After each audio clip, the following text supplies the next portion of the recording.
sovereignty of this country, of which we have gradually lost.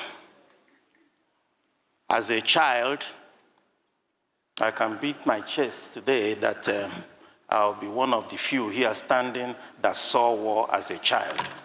What is happening in Nigeria today, especially in the north, Nigeria is at war. We must call it that. We must wage what is happening in the north, confront it as we are fighting war. I want to speak, Mr. Speaker, on Nigeria as a sovereign nation. The news of the capture of this and summary execution of Brigadier General M. Oba by Aswad really broke my mind. Back to where we stopped. If terrorism can move freely, terrorists can move freely like this, what is sovereign about Nigeria?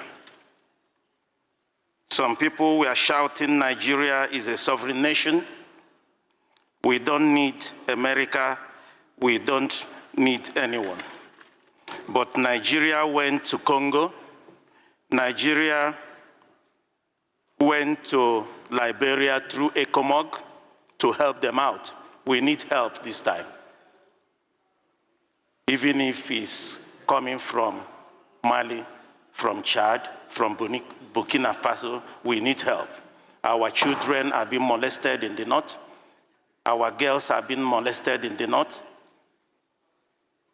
We were refugees during Nigerian Biafran War. As a child, I know how my parents suffered to keep me alive for that 3 years. But let us tell ourselves the truth. What kind of sovereignty allows terrorists to capture and kill a whole general like a common criminal? Because if terrorists can cross our borders at will, enter our villages at will, ambush military convoys at will, take entire towns at will, and now capture a brigadier general, then what exactly are we protecting with this so-called sovereignty? Is this sovereignty when terrorists are the ones controlling forests, highways, and communities? Is this sovereignty when commanders are killed and everyone stays silent, and our children out of school? We opposed the US when they wanted to help Nigeria destroy terrorists. We shouted, don't interfere, don't touch our sovereignty. But what is left is to protect when terrorists already operate like a government inside a government, a country that cannot secure its land is not sovereign, it is vulnerable. This is a personal opinion. A country where terrorists can humiliate military is not sovereign. It is under siege. A country that refuses international help while soldiers die is not sovereign. It is stubborn to its own destruction. If a general can fall like this, then all of us are naked. This is not time for pride. Take entire towns at will, and now capture a brigadier general. Then what exactly are we protecting with this so-called sovereignty?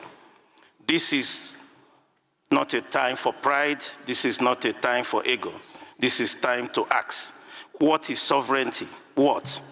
If it cannot save a single life of a Nigerian. Truly, a country of particular concern. As an opposition, I'm standing here to say that, Mr. President, I've observed over time since 99, he's a very courageous person.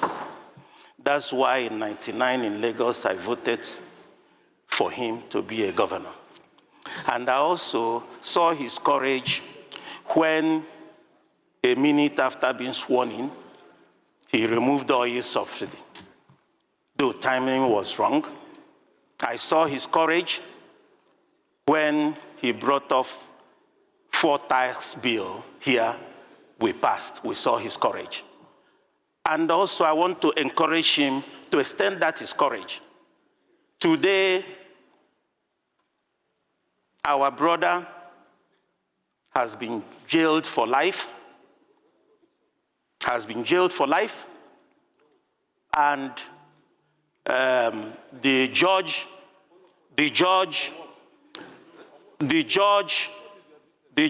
who jailed him saw before him what you are distracting me. The judge who jailed him on Motosho saw things before him that made him to jail him for life.